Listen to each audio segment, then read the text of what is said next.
C'est un bout de littoral à la couleur émeraude de 200 km qui s'étend entre Rio et Sao Paulo. Un écosystème classé au patrimoine mondial de l'UNESCO où se succèdent plages idylliques, îlots inhabités et villages de pêcheurs. La Costa Verde est considérée comme l'une des plus belles régions du Brésil. Emre et Chenzinkan sont turcs. Bonjour, bienvenue à bord. Passionnés par les espaces sauvages, ils partent ce matin en compagnie de leur guide Max explorer la baie du parc national de la Serra da Bocaina et ses îles pleines de surprises.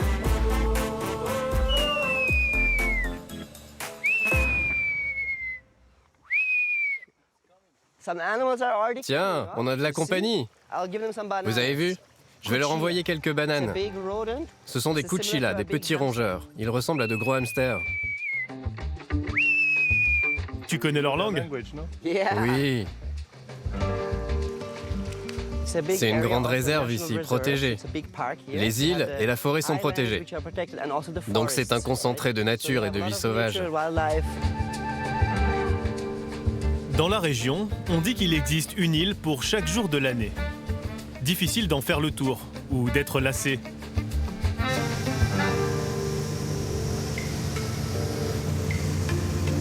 Max conduit les deux amis vers sa petite préférée, Ilha dos Cocos. L'eau ici a une couleur incroyable.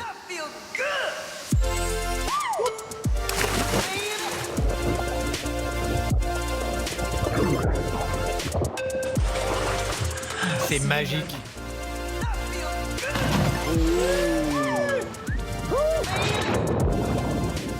C'est plus que d'être seul dans la nature, c'est en faire partie, ne faire plus qu'un avec elle.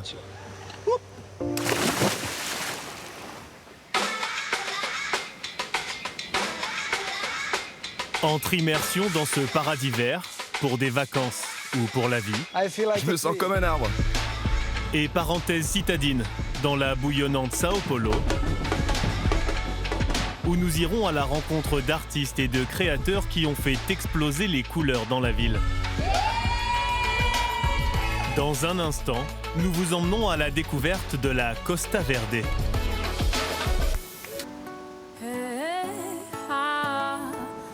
Sur la Costa Verde, nichée entre la forêt tropicale et l'océan, il existe un petit village de pêcheurs au charme fou, fondé au XVIIe siècle. Longtemps oublié, Paraty est aujourd'hui un incontournable. Jusque dans les années 50, aucune route ne le reliait au reste du Brésil. Alors ici, rien n'a bougé ou presque depuis l'époque coloniale. Les rues sont pavées à l'ancienne, c'est très irrégulier. Il faut regarder où l'on marche. Uli van Heijdenbreck est à la tête d'un petit hôtel de charme au cœur du centre-ville historique, qu'on appelle ici une pousada. Son père, d'origine allemande, est tombé sous le charme de Paraty il y a longtemps et a racheté cette maison aux portes jaunes qui abritait autrefois l'école du village. Là-haut, il y avait les salles de classe. Le propriétaire est tombé amoureux de l'institutrice, donc il a construit cette école pour elle. Aujourd'hui reconverti en hôtel de 27 chambres, au charme simple et authentique, l'établissement a séduit quelques célébrités de passage, comme le chanteur Mick Jagger. Ici, on a créé une rue secrète de Paraty. En imitant les rues, les couleurs, les fenêtres et l'architecture typique. Donc ça, c'est la rue qu'on ne trouve pas sur le GPS. Oui, voilà.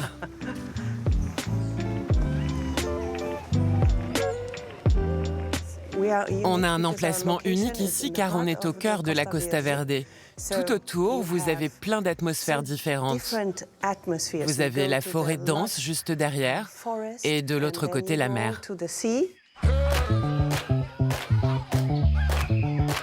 Une abondance naturelle dont certains ont décidé de mettre en avant les richesses. Ça va, Dani? Gisela Schmidt est chef cuisinière. À quelques kilomètres de Paraty, la terre lui offre ici pratiquement tout ce dont elle a besoin. Dani, j'ai besoin de petites choses pour le restaurant aujourd'hui. Qu'est-ce qu'on a par là? Tu as des concombres? Ah, super! Je n'envoie jamais le menu aux clients parce que j'aime bien cuisiner des ingrédients du jour et de saison.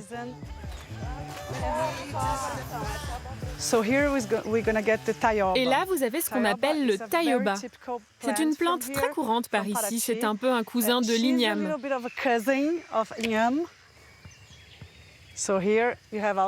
Et ce qui est bien, c'est que ça peut aussi servir de parasol ou de parapluie, ça dépend. Et même de sac pour rapporter les ingrédients au restaurant. De la terre à l'assiette, il n'y a qu'un pas. Et voilà nos bébés. Et en l'occurrence, mieux vaut avoir le pied marin pour manger dans le restaurant de Gisela. Bonjour. Bienvenue. Avec cet ancien bateau de pêche traditionnel, Gisela a réalisé son rêve. Ouvrir le premier restaurant gastronomique flottant du Brésil. On va faire 2 ou 3 arrêts. Direction la baie de Paraty pour un voyage culinaire de 5 heures. Et pendant que les clients barbotent dans ces eaux couleur émeraude, Gisela se met au fourneau. On ajoute le concombre qu'on a cueilli ce matin au potager et les noix de Saint-Jacques cultivées ici à Paraty.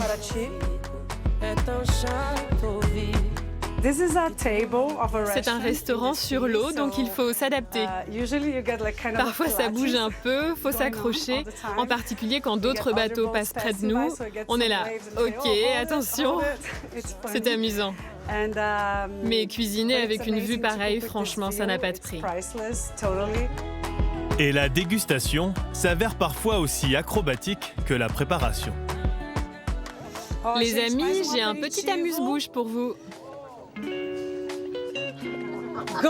Servez-vous. Bon appétit.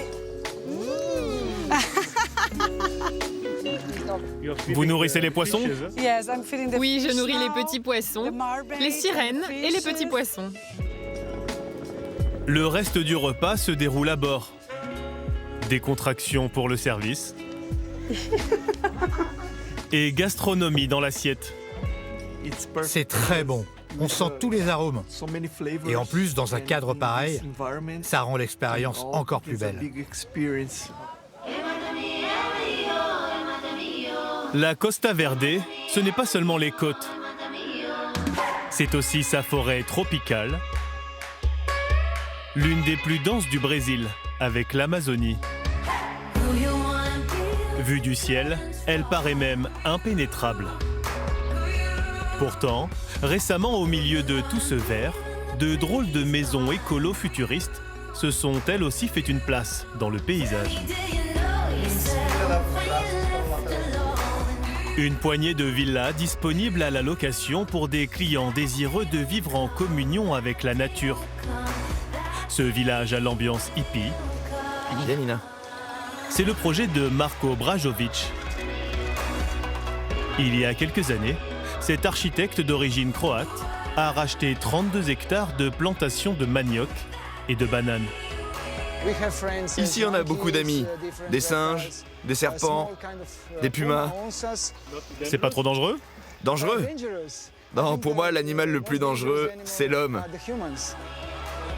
D'ailleurs, pour bien signifier qu'il n'est pas complètement en terrain conquis, Marko a choisi de donner à ses constructions des noms qui rendent hommage à la faune locale. Voici l'une de nos villas.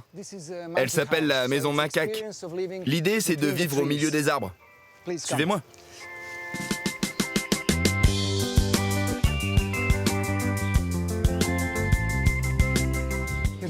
Voici la chambre. C'est très intime. Vous avez ici une vue panoramique Et la forêt est proche de vous. Vous la sentez presque entrer en vous. Et là, on arrive sur la terrasse. On est à la hauteur des singes.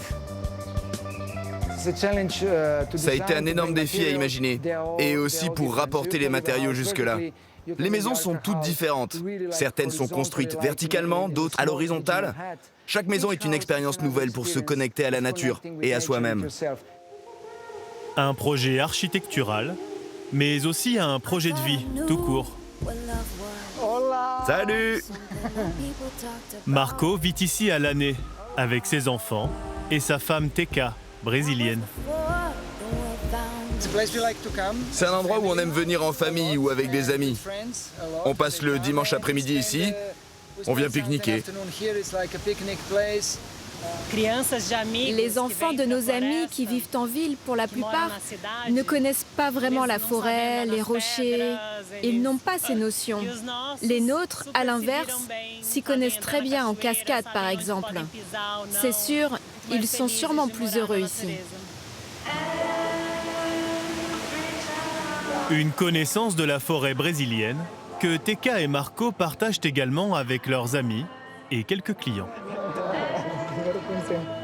Comme souvent, ils organisent ce soir-là une cérémonie qui fait écho aux rituels brésiliens ancestraux.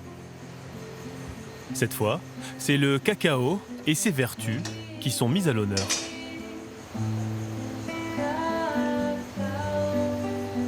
À mesure que la lumière décline, l'ambiance devient de plus en plus mystique.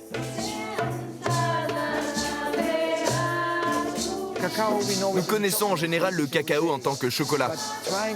On en mange tous les jours, mais ce qu'on connaît moins, ce sont ses bienfaits naturels.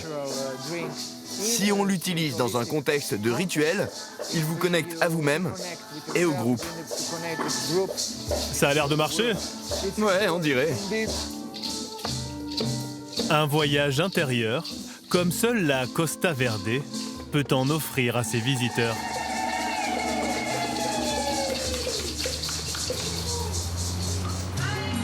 À 250 km de là, changement de décor. Une autre forêt, de gratte-ciel cette fois. Avec plus de 12 millions d'habitants, Sao Paulo est l'une des villes les plus denses de la planète. Alors pour la rendre un peu plus légère, ici les artistes ont décidé de lui donner des couleurs. On va aller par là. Parmi eux, Cobra, une légende du street art. Il s'est fait connaître dans le monde entier grâce à sa spécialité, des œuvres XXL multicolores et hyper réalistes. Il est beau celui-là. À Sao Paulo, son quartier préféré, c'est celui de Villa Madalena, une galerie d'art à ciel ouvert. Tout respire l'art ici, tout est beau ici. À chaque fois qu'il vient ici, l'artiste le redécouvre. Celui-là est pas mal, je l'avais jamais remarqué. Tu ne viens pas ici pendant quelques jours et tout a changé. Cette rue s'appelle Beco do Batman. Ici, c'est un peu comme le quartier de Wynwood à Miami. Ça grouille d'artistes, ils créent tout le temps de nouvelles œuvres, ils en restaurent d'autres. Il y a toujours de nouveaux artistes qui rejoignent le mouvement. Et moi j'aime bien parce que ça m'inspire beaucoup, toute cette énergie créative.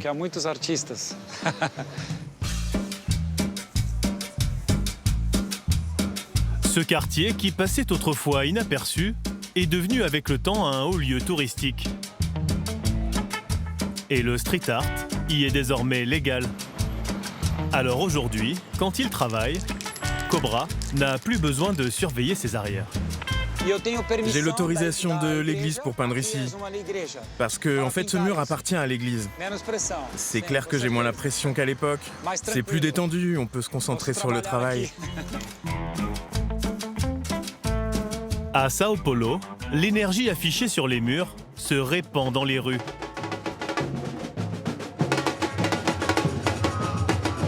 Contrairement aux apparences, Adrien, français, et sa femme Kelly, brésilienne, sont en plein travail. Ils sont stylistes dans l'un des quartiers les plus branchés de la ville. Cet après-midi-là, pour le lancement de leur nouvelle collection, ils ont improvisé un petit événement juste devant leur boutique. On a les gens dehors, on a des gens dedans. C'est toujours comme ça, on aime bien recevoir du monde. Une ouverture d'esprit qui se retrouve dans les lignes de leurs vêtements. On dose, allez! Des kimonos et des chemises unisexes très flashy. On aime les choses très imprimées. Tu vois, ça, c'est le même imprimé que le mien, dans une autre couleur. Alors ça, pareil, pour travailler, pour aller à l'école, pour prendre la route, tu vois, ça se met dans toutes les circonstances. Tu peux le mettre avec ton short, avec ton pantalon. Ou, si tu en sens l'envie, tu vas tout simplement en combinaison. C'est vrai que tu passes pas inaperçu, mais en général, tu récoltes pas mal d'éloges. Au Brésil, tu te balades dans la rue, tu vas voir beaucoup de couleurs, beaucoup de looks, beaucoup de brillants. Et c'est vrai que parfois, quand on va en France, on met toutes nos affaires dans nos valises. Et puis tu arrives dans une autre ambiance. Et tu te dis, merde, est-ce que ces fringues, elles correspondent au séjour que je vais faire ici? On a une expression ici au Brésil qui dit « Pourquoi je suis venu au monde ?» Mais pour me montrer au monde, justement.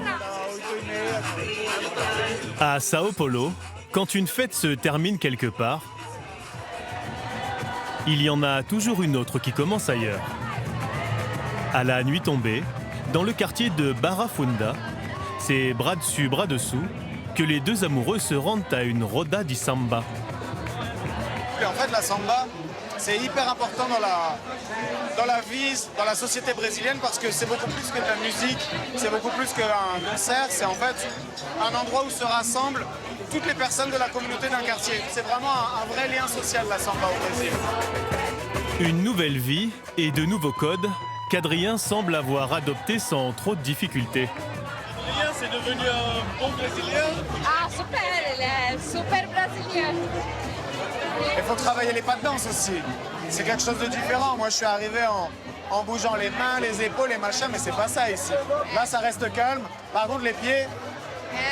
Et ça, je travaille tous les jours. Tous les jours, 1 heure de samba le matin. Ah ouais, ça, c'est obligé.